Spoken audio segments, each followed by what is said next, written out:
Fairly often, I get asked questions about how I got started podcasting with the Breaking Math podcast, and I'll often be asked this question by those who are thinking of starting their own podcast. That is, people who are looking to tell a story or share their unique wisdom with a larger audience or their passions, or maybe just advertise their business or services. I usually like to start this conversation by either showing off or telling about our preferred podcasting platform, Zencaster. Zencaster is essentially an all-in-one podcast hosting platform. On this platform, you can do everything from recording your episodes to editing your audio and video files to distributing your podcast to all podcasting platforms, including Apple Podcasts, Spotify, iHeartRadio, and wherever else podcasts are played.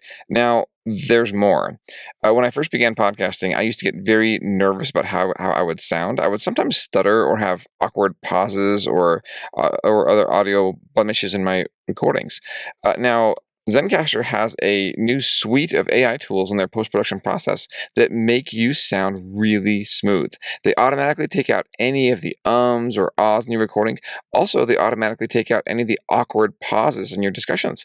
The tools will also help you set the right loudness and balance all the levels while reducing any background noise, all with the click of a button. Doesn't sound too bad, does it? You really should check it out. Really, the world needs to hear what you have to say. In fact, I'm going to give you a code below to help give you a large discount. It's all one word, Breaking Math. Go to zencaster.com/pricing and use my code Breaking Math, and you'll get 30% off of your first month in any Zencaster paid plan. I want you to have the same easy experience I do for all my podcasting content needs. It's time to share your. When it comes to weight loss, no two people are the same. That's why Noom builds personalized plans based on your unique psychology and biology. Take Brittany. After years of unsustainable diets, Noom helped her lose 20 pounds and keep it off. I was definitely in a yo-yo cycle for years of just losing weight, gaining weight, and it was exhausting. And Stephanie. She's a former D1 athlete who knew she couldn't outtrain her diet, and she lost 38 pounds. My relationship to food before Noom was never consistent. And Evan, he can't stand salads, but he still lost 50 pounds with Noom. I never really was a salad guy. That's just not who I am. Even through the pickiness, Noom taught me that building better habits builds a healthier lifestyle. I'm not doing this to get to a number. I'm doing this to feel better. Get your personalized plan today at Noom.com. Real Noom users compensated to provide their story. In 4 weeks, the typical Noom user can expect to lose 1 to 2 pounds per week. Individual results may vary. Voting systems are, in modern times, essential to the way that large-scale decisions are made. The concept of voicing an opinion to be, hopefully, considered fairly is an ancient and well-established as the human concept of society in general. But there are as many ways to vote as there are flaws in the way that the vote is tallied. So what problems exist with voting? Are there any intrinsic weaknesses in group decision-making systems? And what can we learn by examining these systems? All this and more on this episode of Breaking Math. Episode 62, Broken Voting Systems.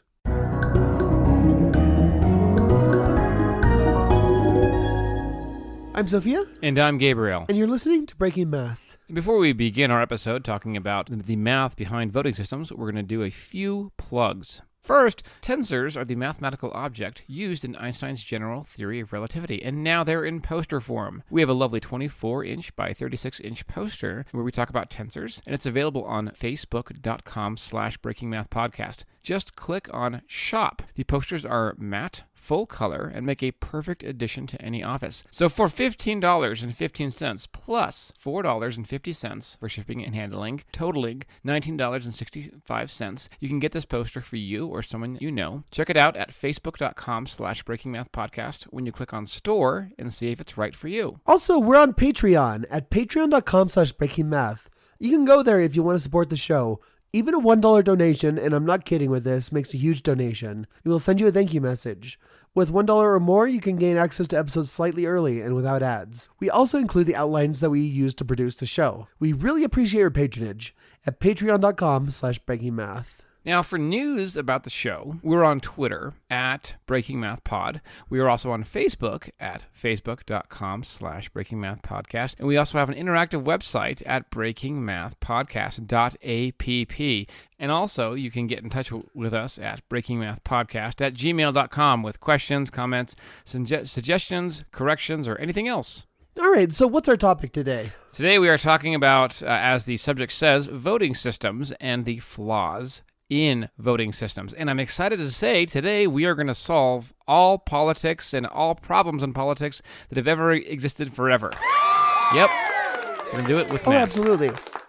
Now, Gabriel, tell me and the audience why voting is pointless. Voting is pointless. Where do I begin? You're going to have to listen to this entire episode, but at the end we'll prove to you. No, I'm just kidding. No, it is not. It is not pointless. It is And obviously- that is absolutely not what we're saying, even though at certain points of the episode it'll very feel like excited that. about Correct. this episode because voting is something that we all hold sacred pretty much across the world. Oh, yeah. In Sweden has some interesting elections, the way that they elect their parliament. Yeah. Absolutely. But one thing that I wanted to go into too is that the same way that we consider logic and mathematical stuff kind of sacred as a society, but then we have the Gödel's impossibility paradox, saying that there's some limits to logic and formal systems. That's kind of the way that I view the paradoxes that we're going to be talking about today. Because at the end of the day, I don't think dictatorships are the best way to do things. I think they're dumb. But I also acknowledge that logic is slippery. Yes, absolutely. All that to say, in any system that we have, there are inherent flaws, should we say, or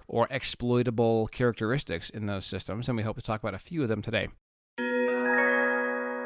For our very first topic, we are going to talk about gerrymandering, something you may have heard about recently in the news. We have a wonderful analogy involving a magical kingdom where we illustrate what gerrymandering is. Before we do that, however, we'd like to talk about the term gerrymandering and where it came from. All right, so the word gerrymander actually started off as a portmanteau. A portmanteau is something like brunch, which means halfway between breakfast and lunch. You take the BR from breakfast and the unch from lunch. So gerry and salamander is what it means. So why salamander? Well, basically, there's this dude, Governor Elbridge Gerry, who is changing the outlines of districts in a way that looked like a giant salamander surrounding the state. But so the type of election we're going to be talking about in this case is one where you have different districts that all have the same vote, right? Yep, absolutely. And of course, what you said earlier is you specifically divide a region in a certain way that may affect the outcome of the vote one way or the other. Yeah, and you might wonder why people set up systems like this in the first place. The answer is because most of these systems were come up with in the 18th century. They're old systems. They have not been revised in a lot of time, and they have a lot of flaws, especially systems in gerry. So, for example, congressional districts are prone to gerrymandering, right? Yes. Where each congressional district gets a vote depending on who wins a majority, and then they all vote together. I mean, this is just such a flawed method for so many ways. I mean, I will say that any system that can be gerrymandered probably deserves to be gerrymandered. Ah, I see. Interesting. But we're going to go a little bit into this whole system. Yeah, we've got an analogy here that is a fictional analogy. And without further ado, we have here an analogy or a story to illustrate what gerrymandering is. Imagine a large and full city of magic and whimsy. We'll call this land Corncobia. There's a large mountain range at the north end of the city. Snowy mountains, right? Big old Yes, snowy mountains. exactly. Next to the mountains, just south of them, are hills. There's a business district in the southwest next to the slums. Also, there's an orchard to the northwest and farmland due west. On the east side of the city, there's a beach just south of where the forest starts. And south of that, there's a large living area, mostly condominiums. South of all of this is a large desert. Dividing east from west, from the mountains down to the desert, is a large river spanning the town. And I just want to announce right now, we will give a free poster to anybody who draws that map for us. Actually, let's say the first 5 people who Sure. send us a map. Yes. Send us a map of Corncobia, and we'll I don't send you- I don't even care how good you draw this, right? Exactly. You could draw it with crayons. Send it to us, and we'll do something with it. Yes. We love receiving stuff from y'all. Exactly, and you'll get a free poster, the first 5 of you. So, yeah. Okay, so we have this area that we call Corncobia, right? And let's say that the following 15 areas, that's a lot of areas, but let's say the following 15 areas have roughly equal populations, right? So the East Mountains, the West Mountains, the East Hills, the West Hills, the East Forest, the West Forest. You see a pattern here? The forest hills, the farmland, the orchard, and the business district, and the slums, the beach, the condominiums. Finally, the West Desert and East Desert. Did you catch all of that? Did you get all of that there? Oh, yeah. I'm sure everyone remembered all of that. Yes. So what we're trying to say here is in the town of Cornucopia, you've got 15 distinct little regions here, right? Yep. So there are elections in the land of Cornucopia. Trouble has been brewing for the residents of Cornucopia. There have been dragons and whimsical magic worms and all manner of irritating magical vermin. Plus issues of access and elitism which have dominated the talk. There's a peasant, Hobbenrud, who is running for Lord Mayor. There's also a wizard, Scrooge McGandalf, who is also running. And blood is boiling. That's actually a magical thing. It doesn't mean people are angry, right? No. They're both. Their blood is spurting out of their arms. They're just like willy-nilly. And they're mad. Okay. Just to clarify, because I know it's a magical kingdom. Oh, yeah. It's very magical. Everybody has teeth on their shoes and crap. Very good. It's whimsical. So now I know that in this big area of Cornucopia, I imagine that there are different areas that support different candidates and different interests. So I would say that the peasants of the land, there's a lot of peasant support in areas like the orchard or in the mountains west and east, the hills west, the farmland, the forest west, desert west, and the slums. We just chose all the west areas. Yeah, and a lot of cities are divided like this. That's kind of why I chose it, right? Yeah. East and west. Yeah, but the business area, which is in the west, I'm assuming would be for the wizard. Okay. I mean, his name is Scrooge. Yeah, exactly. So, of course, in all these regions, you find support for the wizard in the hills east, the forest hills, forest east. Yeah, you're right. All the east side places, the beach, businesses, desert east, condominiums. Now, is there any trends here in these places? Like, would you say it's sort of like in America, where, like, say in Oregon, you've got the populated areas that are typically a little more blue, and then the more rural areas that are more red. Would you say that trend? Well, in this town, it's more like old-style Kentucky, right? Okay. Where the workers are more leftist and the elitists are more right. Not to get too political, but... Yeah, okay, I see.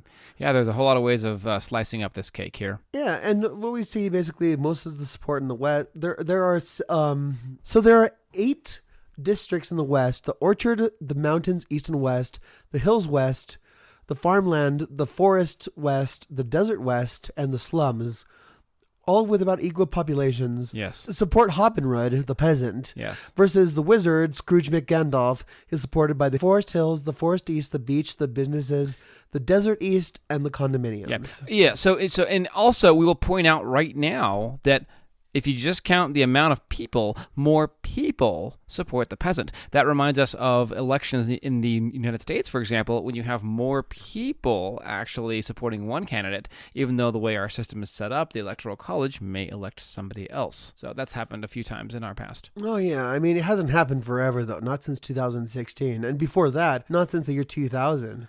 Yes. Yeah, it happens. It happens way too frequently here. Yes, it does. Left or right, you must acknowledge this. Yeah, absolutely. So now let's divide these places, these populations, into voting blocks. So why would we do that? Just off the bat, why would you ever do this? The answer is it's a very old system thing. Yes. But basically, we're dividing these populations into how many voting blocks? Three voting blocks of 5 districts, right? Yes. And we're just dividing it into the districts to simplify it for y'all. Mm-hmm. I mean, a way that cities are divided into districts by a lot of ways. I mean, there's counties, zip codes. There's actually, you can even look at it on there's a census map from 2010 that gives the racial data of everyone. And you will, if you look at your town on there, you'll most likely see actually racial lines within your own town. Yep. If you're not aware of this, I would check it out at demographics.virginia.edu/.map. .map or capitalized. Yeah, it's amazing. And also, if you want to see a few places, if you, any place like New York City or San Francisco, you can see how actually still fairly segregated they are in terms of where different ethnicities are located. So if you're curious how homogeneous your region is or your city is, check out that website. And again, what's the website? Demographics.virginia.edu/capital D, lowercase ot, capital M, lowercase ap, .map. Okay. And I wonder where they pull their data from. Is it U.S. Census or what? Census, yeah. Okay. Very good. Yeah, fascinating site. So, anyways, this fictional place here, I wonder, would it be more segregated or more, I guess, at least in terms of the regions that we mentioned? I guess it would be segregated pretty well between economic classes, right? Yes, I think you're right. All right, so now let's divide it into districts, right? Let's do it. Let's say the orchards and farm, right, to the west, the entirety of the mountains, Yes. and the West Hills are a block. Yep. This would vote entirely for the peasant, right? Yes. Oh, and one thing that we forgot to mention before is that the East Mountains we're going to say are supporting the peasant as well. Okay, sure. So there's one East label place that is supporting the peasant. Interesting. Yeah, and one less West label place too, right? I mean, it's not labeled it, but the business area is on the west, right? Okay, but sure it's thing. in support of the wizard. Mm-hmm. But yeah, we're going to say that the mountains, the East and West Mountains, the orchards, the farms, and the West Hills are a block. Okay. This block votes entirely for the peasant. Yes. So we got one big vote for the peasant. Yep. Another block will be West Desert, slums, and all the forest areas, West, East, and Hills. Mm-hmm. So they would vote 3 and 2 a favor of the peasant, right? Yes. And the rest are voting entirely for the wizard. Yep. So that's 2 votes for the peasant and 1 for the wizard. Yes. So the peasant would win here, right? Yep. Absolutely. Now, suppose that we redistrict. The hills and the forest will be one block. This block will vote 3-2 in favor of the wizard. The beaches, the businesses, the condos, and the desert will be another block. This block will also vote 3-2 in favor of the wizard. Finally, the orchard, farmlands, slums, and mountains will be the last district, which votes entirely for the peasant. So now that 2 votes for the wizard and 1 for the peasant, the wizard wins. Yeah, see, even though there was not a majority vote for the wizard still won. Yes, yeah. And what we should have mentioned as well is the blocks, vote collectively. Oh, yeah, absolutely, yeah. Which is, you might wonder, why would anybody do this if you're from somewhere that's not the United States or the countries that do this? And we actually have even a worse situation, not to editorialize too much in the United States, called the Electoral College, where your vote can be worth as much as 3 times as somebody else's vote, depending on what part of the country you're from. Yep. We'll talk about that on a problem episode. Yes. So as we can see, as we said earlier, depending on how you district things, you can have different outcomes in your election, which is a huge incentive to figure out how districts are made. So in this town, I wonder who decides, in this fictional town, who decides the districts. Yeah, and that's always the thing, right? Is that the people who are deciding the district have a lot of power that's not accounted for, right? Yes. I mean, we have the balances between the legislative, executive, and judicial branches. In theory, yes. In theory, yes. But in practice, we have a lot more moving parts that we really have to consider. Yep. Hey, Breaking Math fans. First, I want to thank you for listening. I have an important message for everyone. You can start your own podcast right now with Anchor.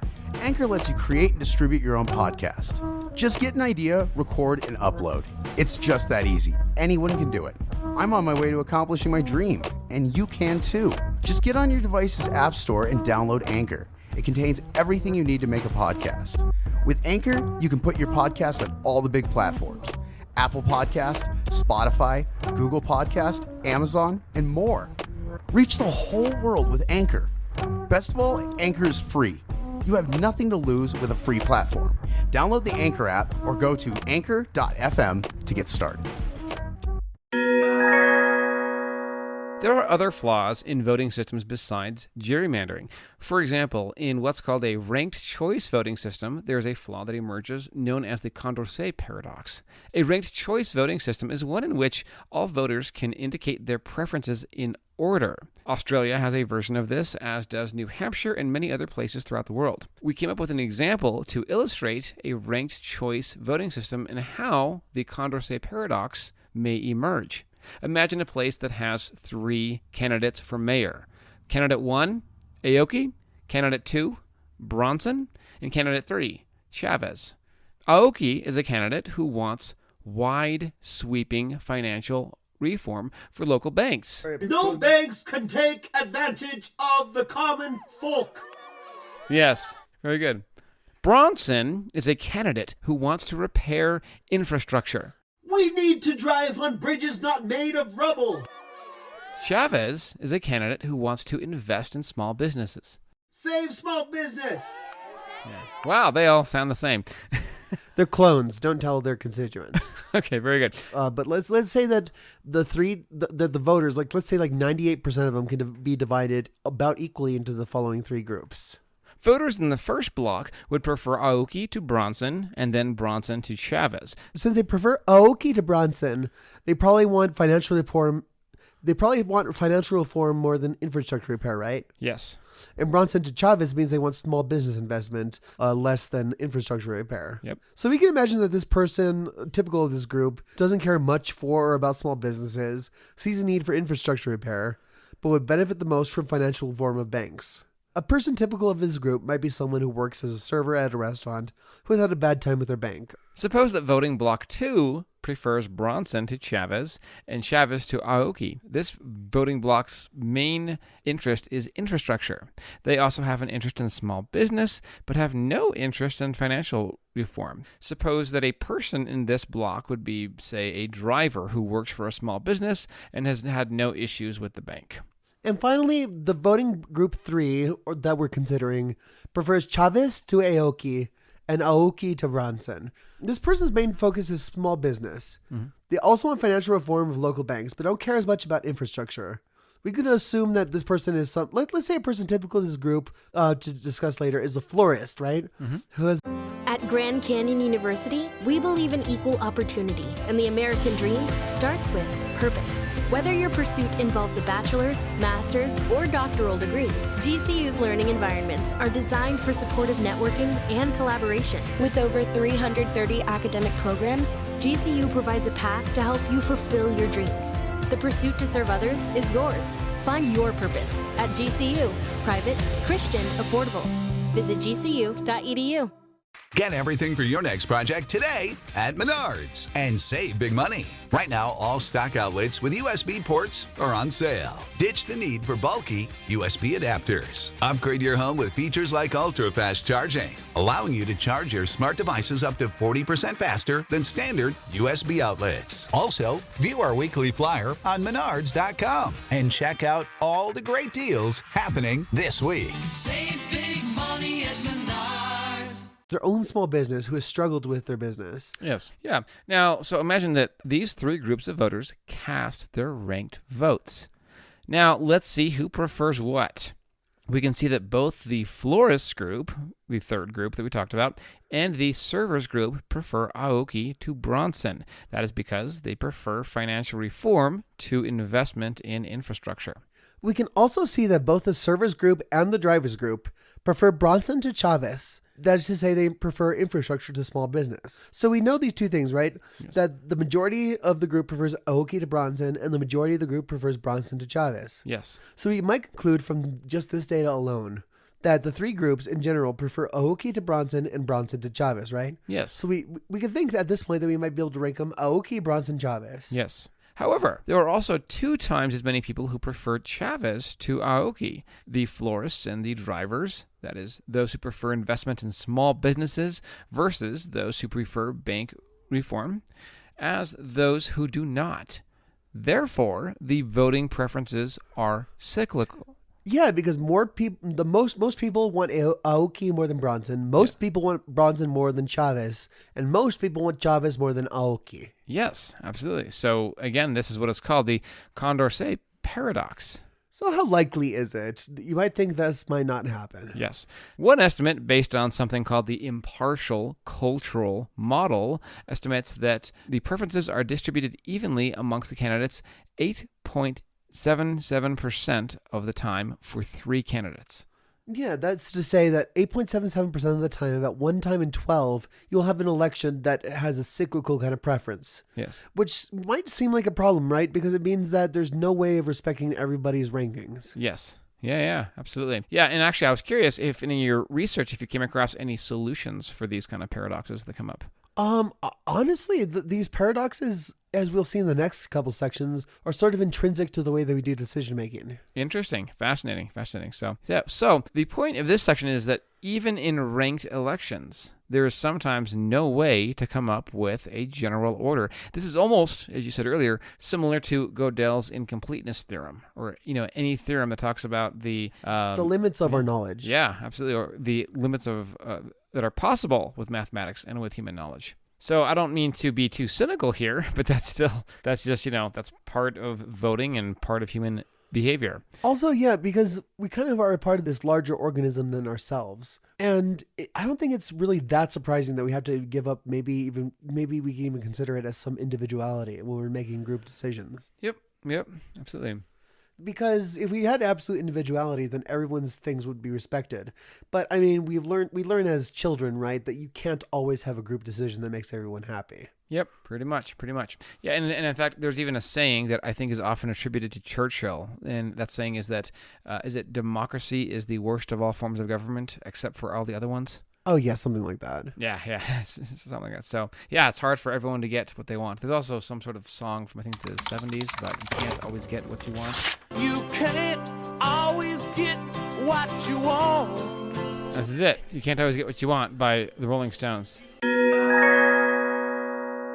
So much fun to deconstruct these voting systems and make everyone skeptical of their own systems.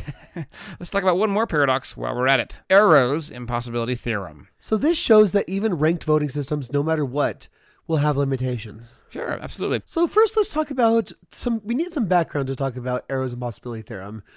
So we need to talk about the idea of choice, right? Yes. So let's say that we have two choices for a candidate of something, right? Yes. X and Y. Yep.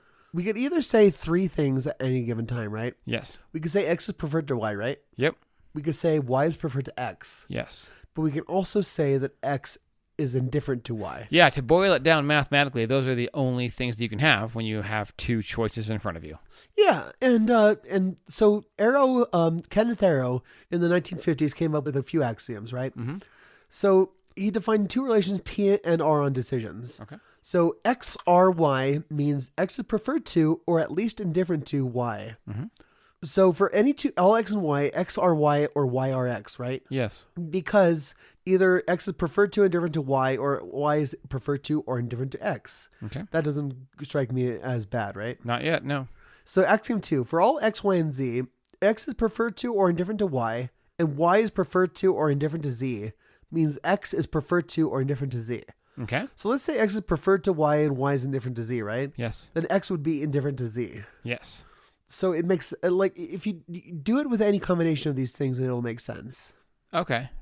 Sure. So then we define the relation P and I. Yep. P means not X, Y, or X, meaning that Y is neither indifferent to nor preferred to X. Okay. Meaning X is preferred to Y if X, P, Y. Yes. So XIY means X and Y are indifferent to one another, basically by saying that XIY, if and only if XRY and YRX. Okay. And remember, R in these situations is like an operator, like plus or minus or times or divided. Yes. So now we got to talk about the concept of social welfare. Okay. So the concept of social welfare can be defined as a function that takes in two or more rankings and spits out a ranking. And you can think about this as any way of voting, right? Yes. So we vote and we rank who won the most votes. Basically any voting system, like pretty much any voting system except for some voting systems that we'll talk about later, which rely specifically on giving like star ratings or 1 to 10 ratings, are part of this. Yes. So we want the social welfare function to meet a few conditions, right? Yep. We want it to be defined on any sets of orderings. Sure. Meaning that there's no vote that's illegal. Okay.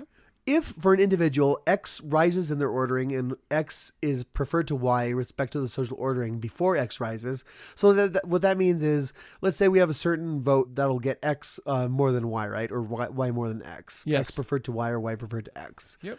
So what we're saying is, if X rises in the orderings, then X being preferred to Y will still remain true no matter what. Mm-hmm. And that's something that we would like to have. We also want to say that the social welfare function is imposed if X is X or Y is true. That is to say, X is better than or indifferent to Y, no matter what the individuals say. Yes. An example of this is dictatorship, where one person determines what the entire group thinks. Mm-hmm. So any ranked voting system will not follow all these conditions. So namely, just to make it simple, the 3 following conditions, only 2 at most can be followed. So the first one is, if X is favored over Y for everyone, then so it is for the group. Meaning that if people support Aoki over Zamora, then Aoki will always be more than a Zamora in the final results. Okay. Then, if X and Y do not change in order for everyone, then if other preferences do change, the order between X and Y do not change. Meaning that if we have Aoki, Zamora, and Feinberg, then if we remove Feinberg from the equation, let's say Feinberg dies, right? Yes. It's not going to change the ordering between X and Y. Mm-hmm. There are certain voting systems, such as voting systems where you assign points like 1, 2, 3, and 4 to everyone, yes, and then tally them up. Where, let's say you have votes 1, 2, 3, and 4, right? Assigned to A, B, C, and D with half of the candidates, and half of them assigned to D, B, C, and A. Yes. X will win most of the time there. Yep. But if you remove Y from the equation, then X and Z will be tied. Okay. Which is against the system. Yes. And then finally, there is no dictator. One person decides what's best and what everyone else wants. Or for the group, yeah. Yes, for the group. Now, it seems a little hopeless when you think about this, right? Yes. Now, yeah, you're right, which is why I'm glad that there is a quote by Arrow that he leaves us with. And the quote is, "Most systems are not going to work badly all of the time. All I've proved is that all can work badly at times." And finally, we'd like to talk about one more thing called Gibbard's theorem. Now, Arrow's theorem doesn't hold for cardinal voting systems. Now, those would be like stars, right? So in ranked voting systems, if you like candidate A way more than candidate B, that tallies in the same way that if you like A marginally more than B, right? Yes. But there are systems where you could assign like stars or ratings from 0 to 1 to people, right? Yep. Or like 1 to 10. Yes. So like in that system, saying that somebody is like a 9 versus somebody else being a 3 is completely different than saying that the first person is a 3 and the second is a 1. Yes. Yeah, absolutely. Now, there are still limits to collective decision making. Gibbert's theorem states that for any deterministic voting process, meaning we're not throwing dice into the voting system here. And remember, voting process means anything here, right? Yes. It means going for a sandwich with your friends and deciding what place you go to. Yes. Anything can be considered a voting system under this theorem. Yes. Like, we're not considering formal ballots. We're just considering group decision-making processes that are deterministic. Yes. Yes. So one of the following must be true.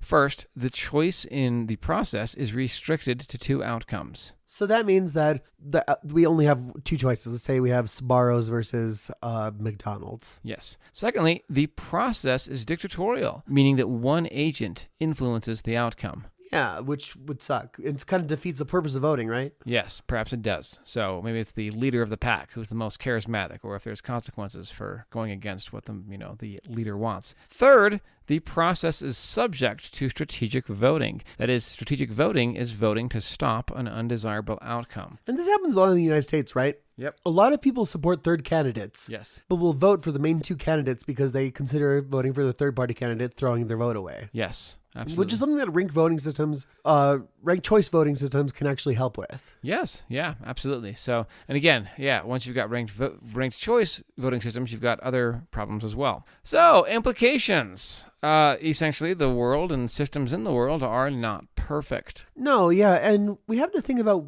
decision-making processes because, like, there's decision-making processes where everyone is equal. There's decision-making processes where you vote for someone to decide for you in certain situations. It just shows how much flexibility there is and how much we actually have to pay attention to our voting systems. We can't say that any one voting system is a panacea, right? Correct. Yes. Because we really do have to analyze our democracy mathematically, because gerrymandering is being taken advantage of in many different ways. Mm-hmm. Absolutely.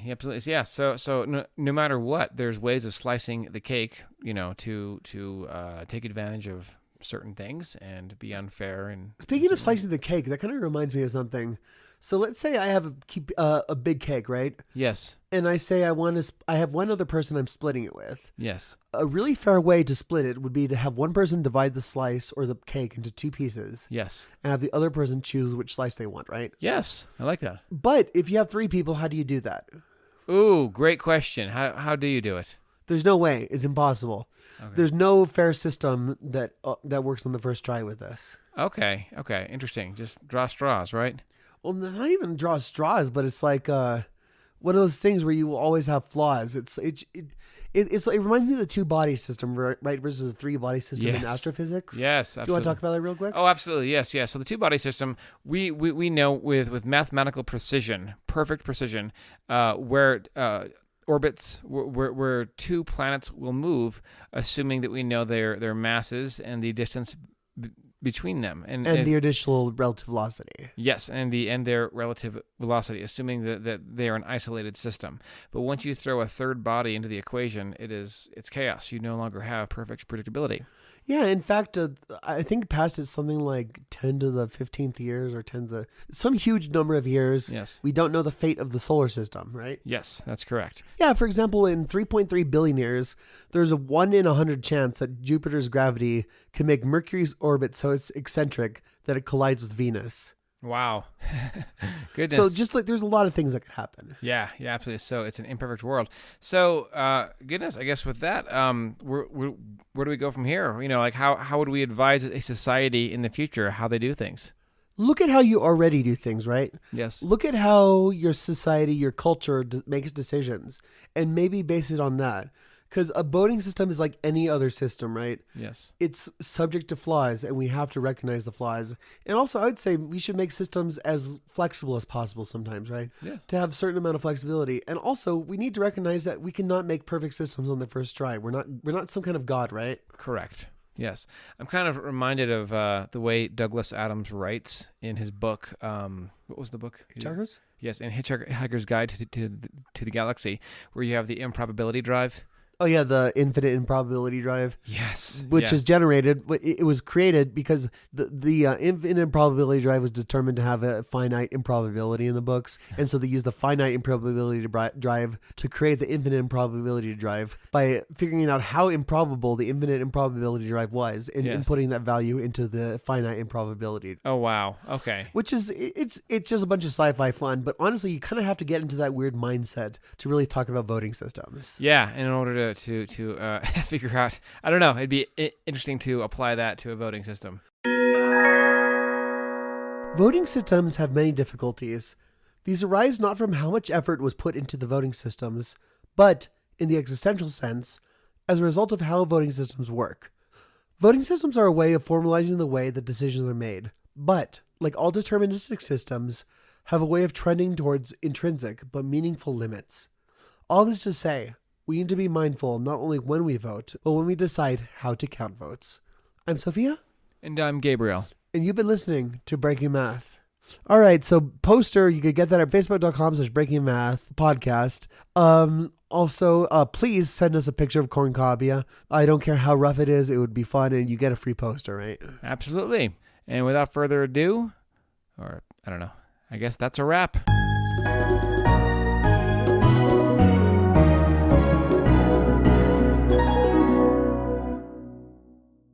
When you need mealtime inspiration, it's worth shopping Baker's, where you'll find over 30,000 mouth-watering choices that excite your inner foodie. And no matter what tasty choice you make, you'll enjoy our everyday low prices, plus extra ways to save, like digital coupons worth over $600 each week. You can also save up to $1 off per gallon at the pump with fuel points. More savings and more inspiring flavors make shopping Baker's worth it every time.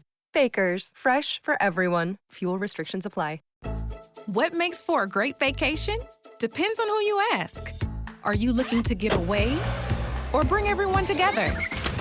Do you want to get outside and play or see a play at the plate?